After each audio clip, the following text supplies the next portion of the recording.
Street Fighter: The Legend of Chun, where all Asian people are white. Let's talk about like some of the few things that this movie got right. The fighting scenes are god tier. I enjoyed them.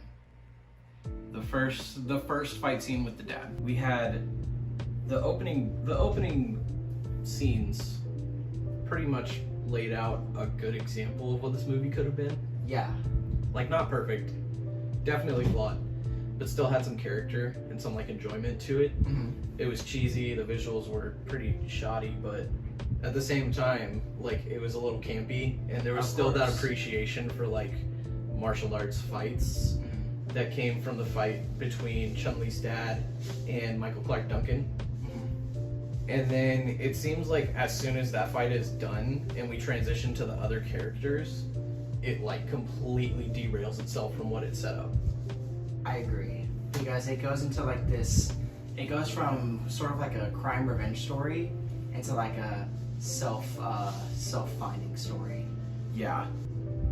There was no streets, no fighters, and it wasn't so much of a legend because it did take place in modern time. If it like poor title choice. The Legend of Chun-Li. More like the Snapchat story of Chun-Li. You know Snapchat what I mean? Original. Yeah. The Legend of Chun-Li. And in it, I think it's really funny that like you have these CW actors that have played in. They were main characters in Smallville, and the main character, Kirsten Crow. She was the main character She of played Smallville. Lana Lang. Lana Lang in Smallville. Can I gush about Smallville for a little bit? In a second. Okay. Because we also have another DC CW actor. That is not Chris Klein, but Neil McDough. Neil McDough. I forget, what was he in? He was in Arrow. He played Damien Dark. That's right. Oh right? Was it Damien Dark? I don't know. He was one of the villains. Yeah. And I think it's funny because this almost plays out like I would imagine a CW show from like 2010 to 2012 to play if they had out. like a season finale. Yes. That's what this would be. That's exactly what this would be. And I think that kind of summarizes the entire feeling of this movie. But separate from that, the feeling that I got from this movie, I was sort of invested in the movie. I was paying attention well, better than all the other movies we've had in the past. See, I was giving it my full attention, and I still like either didn't care or just like things were happening and I was like glazed over. I want to talk about the costume design for a little bit, because this movie could have been really cool in terms of that aspect. Because the costumes, hopefully we can put up pictures of like some of the characters. Yeah. They're very colorful. They are. And it's so vibrant, and they have such great like features and shadowing. But in this movie, they're just wearing rags and suits. Yeah, they don't look good. Chun-Li never looks like Chun-Li. She never does. She looks like a homeless woman. Yeah. And that's like one of the worst parts about like video game adaptations is if you're gonna take something as over the top and kind of ridiculous As Street Fighter, I want you to full send that. Yeah. My favorite part. What's your favorite scene from the movie? And then we'll go into worst part, and then we'll give our score. Probably that opening fight scene With Bison and all the guards and the dad, and then he takes that like alcohol bottle, Yeah. and he pops the Dude, cork. that was dope as fuck. Yeah, it looked janky as hell, but like It was cool, it though. worked. If You they know did what that I mean? in John Wick. And then he lit his hand on fire and with the chain. I don't understand how the fuck he did that. Did he turn like Nicolas Cage or something? So, Like, in theory, what they were trying to show was that his hand got covered in the alcohol. yeah. Then he lit the alcohol on fire. And then he got then the when he chain. whipped his hand, the alcohol Went on the covered chain. the chain. Yeah. That's so stupid. But like, it worked for like 2 seconds where I was like, that's dumb, but I'll take it. It looked cool. It was like the pencil scene from John Wick. Yeah, it looked cool. Yeah. My personal favorite scene, it's not even a scene. It's just like literally 6 seconds of the movie, and it's in the end credits. Yeah. It's whenever she jumps down to snap Oh, his neck, and she like twists his wraps head. around like with her fucking thighs. It's like whatcha, and his neck just and he's like upside down, bro. It's so cool though. Your least favorite scene? Least favorite scene? Probably that end fight. It was a pretty anticlimactic fight. Kirsten Crow's fight scenes in general were pretty boring. She fought compared to everyone else. Yeah, especially because they had the guy from the original Mortal Kombat, the guy that played Liu Kang. He was Gen. Yeah. So he's an actual martial artist Yeah. before an actor. And he was probably my most interesting character. Like the dynamic that, not the dynamic, the plot that they kind of built with the spider web organization. Whatever Yes. the fuck that was probably my most interesting part of the movie. Yeah, and she was training and shit like that. But the one scene, sorry, I don't mean to keep on going. No, you're okay. The one scene where she's training blindfolded and he like throws the rocks and shit, she catches them. That was dope. I like that. Fair enough. It was cheesy. It was kind of exactly what I expected. Me too. It was better than Dungeon Siege. Much better. It was than Dungeon leagues Siege. better than Dungeon Siege, but that's not hard to do when it's such a bad movie. Yeah. I'm gonna give Street Fighter a 2. Oh wow, that's kind of low. 4. out of 4? 10. Respectable. 4 is good. On to the next movie. The Hunt. Otherwise known as Yagten. Yes. Great. Directed in 2012 by a man named Thomas Vinterberg, co-directed by the writer as well, Tobias Lindholm. Yes. This is a movie about Lucas, who is played by Mads Mikkelsen. He is a kindergarten assistant, Yes. and he gets accused of sexual assault by one of these students who is like jealous or envious of him. Yeah, because she has a crush on him. And she also got like kind of, I guess you could say, like visually molested.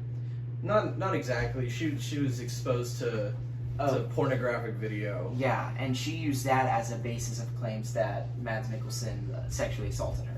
Yeah. And this spreads into wildfire because a guy comes in giving these symptoms of sexual assault, and then everybody thinks that their kids got assaulted. Yes. And it's basically a hunt, and it's a deep psychological dive into what somebody like that goes through. Definitely doesn't pull any punches. It is very vivid.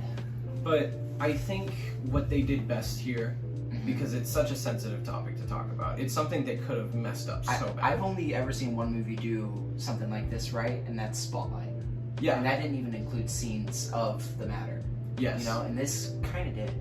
Now, I really like that with something so sensitive, something so, like, intense that you should 100% believe the accuser, like, because no one wants to take the side of a child molester. Yes, of course. It was important that they said that he was innocent from the start. There's no question in your mind if he did it or not. Yeah. You know what I mean? I'm glad that they gave multiple contexts. Yes. Because if they...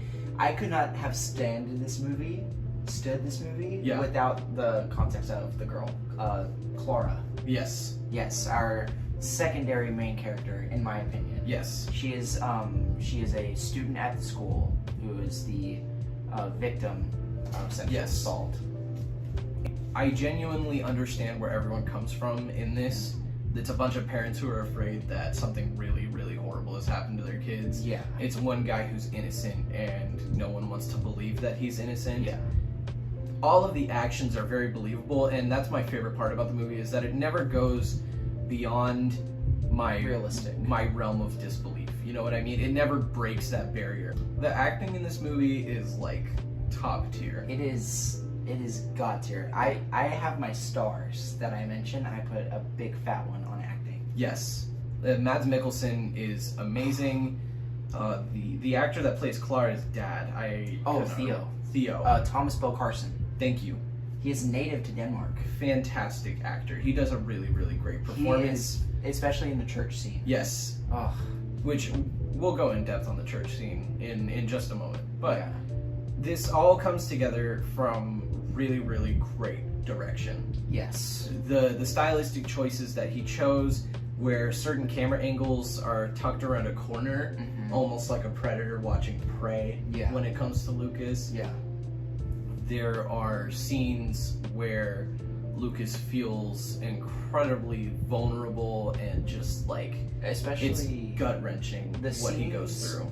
The final scene whenever they're in the forest. Yes. I felt Like, this movie scared the shit out of me. The ending is so jaw-dropping and shocking Yeah. that it just sat with me for so long after the credits rolled. It was, like, whenever I watched it, I was like, whoa. Yeah. And it just had my mind racing, like, who would do something like that? Yeah. You know, and, like, have I would call it mercy. Yes. Because he was, as soon as, I guess we could say it, spoilers, sorry. Spoiler alert, if you plan on watching The Hunt, skip ahead. To this timestamp. Boing. Whenever the guy shoots at him, yes, and he's just sitting there at his bay like this, he's just looking at him. Yeah, and what's worse is you'll never know who it is. You have no idea. And it doesn't matter who do you think it is. I don't even know who it could be. But like, that's the whole point, is that it doesn't matter. All that matters is that he's never going to be fully accepted back into the society. Ever. Yeah. It was like, that ending was absolutely insane. Yeah. Like, guy missed on purpose. Yeah. And then just right there. Yep. Imagine staring down like the end of your life at the end of the movie. Yeah. It is the perfect metaphor for the movie. Because the movie's called The Hunt. Yes. He's getting hunted. Absolutely. Throughout the entire movie. And it's just very good imagery. Yes. That's what it was. See, what I also love about this is that it doesn't try to be anything deeper than what it is. It's very realistic. much it's grounded. Just grounded. There's no symbolism, there's no deeper meaning. It is just a raw story from start to finish that keeps you on the edge of your seat the entire time. My favorite part, the church scene. The church hands scene? down. The build up to the church scene, the intensity of the church scene. It is one of my all-time favorite scenes from any movie now. And it serves so well as the movie's poster. I haven't seen the poster of this movie. Really? So the poster is just that shot of him staring at Theo. Oh, whenever he's looking back in the chair? Yes. Okay. My favorite scene in the movie was either the church scene, or the scene whenever he is burying his dog. Oh my god. God. That is gruesome. I cried my eyes out. I cried so hard. It's either that or the scene whenever his son, what's his son's name again? Marshall? Like Marcus. Marcus goes to He goes to Theo's house. He goes to Theo's house because his dad got arrested. Yes. And brought in for questioning. And he confronts Clara. He spits at her. Yeah. And calls her a bitch. Yeah. Asking why he did that to his dad. Yeah. And then Theo sits down with Clara, and then Clara tells her she's telling the truth because she realizes what's happening. Yeah, but she doesn't know that it's Theo. She thinks it's Lucas. And she's apologizing to Lucas. Yeah, but still, and then but nobody believes her. Yeah. They all think that she's like warped and that she wants to feel bad. She's just repressing it. Yeah, but it's a very realistic but scary turn of events. Yes. And I feel like it could happen to me. It could happen to you. Yeah, it definitely sits with you for a long time after the credits roll. It's you think about it later, because at first I didn't have that great of an opinion on it. It was good. I just was like, yeah, it's fine. And then the more I sit on it, the more I'm like, wow, that was really, really good. I'm excited to watch it again because we have it rented for 2 days. I'm probably gonna watch it before I go to work tomorrow. And I definitely think that it does it in a way that doesn't change the fact that you should still like believe an accuser of something so graphic. It doesn't say like, oh well, you never know, but it like also, someone could be innocent. It also gives it's hopeful but bleak at the same time. It's a very like bittersweet ending. Yeah, because it's the ending that you want, but it's not the ending that he wants. Yes, it'll never end for him. Yes, ever. And that's another thing that I really love about it, is that this story definitely continues after the credits roll. In the same way that the story was going before the movie began. Yeah, because I feel like they could make a TV show out of this or something. Absolutely. It's awesome. Yeah. It's almost like a Odyssey epic in a sense, because there's a lot of pathos and ethos in this movie that's represented very well. Yes. In the dynamics between Lucas and Theo. And one of my favorite characters in the movie that I guess is connected to that is his godfather, Marcus's godfather. Yes. He is one of my favorite actors in this movie. He does so well. He really does. I've never heard of most of the actors besides Matt Mikkelsen, Yeah. and I think that I heard and read that most of them were local. Yeah. From Denmark, and Yeah. they just picked them up. They Wow. they had auditions, and they picked most of them. They picked The Godfather up, and they picked Marcus up off of open auditions. Really? Which I thought was really cool. That is cool. But this movie was very real. It and I was very appreciated real, that. and it was very intense, and it was very anxiety inducing. I am incredibly happy with this film. Me too.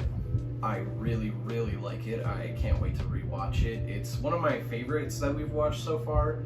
Not It's- my absolute, but it's the one that I recommend more than any other film we've watched. Yes. This And isn't my favorite. I It's the gave- second favorite. Yeah, I gave Singing in the Rain a 10. Yeah. And I would still recommend this one over Singing in the Rain, Mhm. just because I encourage people to watch foreign films, and I encourage people to watch something that's a little out of their comfort zone. Yeah. And I think this is exactly that. It has a good balance of commercialism and realism. Yeah. So I would definitely give this one a 9. My original score off the first watch without thinking about it, I wrote down 8. Yeah. But now that we've talked about it, because I've been wanting to talk to you about this movie ever since I watched it today for the second time. Exactly. This is it's a 9.5. It's close to a 10. If there was, if it was just a little bit longer and there was a little bit more like depth in the plot, Like fleshed out a little more. yeah, and like the ending is so bleak too. It's just, it's unfulfilling, but it is at the same time. It's such Exactly. It's like a good meat off the bone, but there's some fat on there It's still. really thought provoking. Yeah, it's a 9.5 out of 10. Yeah. So 9. Recommendation? Movie recommendation time. Movie recommendation of the week. All right. I am going to go ahead and start off. I'm going to recommend Perfect Blue, directed by Satoshi Kon, who, in my opinion, is the best anime film director of all time. It is one of my all-time favorite anime movies. It's one of my all-time favorite movies. Go check it out. It is about a J-pop star who is transitioning into acting and how she struggles to identify with herself and how she starts to lose grip on reality in the process of losing herself. I wouldn't say for the second week in a row, because last week I had one recommendation, Yeah. but this week I have 2. Okay. I have, which I watched again for the first time in a very long time, Yeah. Spirited Away. Okay. Good I don't choice. know the directors or any of that. Hayao Miyazaki. Hayao Miyazaki. It came out in 2001? 2001, and it is choreographed, should I say, by Studio Ghibli. Animated. Animated, sorry. Yeah. And I watched it for the first time since I was 12 years old last week, and it made me feel like a kid again. Yeah. It was very, very whimsical, and it just put a smile on my face. That's exactly what it is. It's a comfort movie. It's so great. Like, I can eat a bowl of ramen with like an egg on top and just watch this movie and I'll be okay. Absolutely. Secondary choice, kind of connected. I watched it the week after, so just a couple of days ago. Okay. I watched My Neighbor Totoro. Okay. I don't really know the plot of the movie, but it gave off the same vibe. Totoro doesn't really have so much of a plot, so much as like scenes that make you smile. Yeah, there was a lot of scenes in the movie. Which- it just made me happy. So there's a fun fact here, because Totoro is also directed by Miyazaki. Yes. Miyazaki does not write scripts. Miyazaki draws scenes that he really likes, so he essentially storyboards, and then writers at Studio Ghibli also write the scripts. And they go based on the frames that Miyazaki draws. They are really good, really fun. But yeah, those are 2 really good choices Yeah, to I pick from the watched Studio those. Ghibli catalog. I watched those sequentially within the same time frame, and That's understandable. those are very happy movies, especially after watching The Hunt. Because Spirited Away is most definitely it switches back and forth between Spirited Away and Princess Mononoke as my favorite Studio Ghibli film. Prince Mononoke is my favorite. And then I watched that whenever we lived in the dorms together. yeah, those were good. And then My Neighbor Totoro is just it's a top 5 for It's sure in the great. Studio Ghibli canon. Yeah, that's it for the podcast. I'm Nathan this Anthony. We're in for Cinephiles. Our tags are going to be here for you, Yeah. here for me, and here for Amateur Cinephiles. Next week, Can we say what we're watching? No, because No? the Oh yeah. lists keep changing all the time. It's very annoying and it's hard to deal with, and we're sorry. Absolutely. Um, Bottom 100 keeps adding movies to it. I have a feeling this new Cinderella one's gonna get added pretty soon. It's already got a really low score, and I think it's only gonna get lower because it's Yeah. only been out for a couple days. yeah, bye. Adios.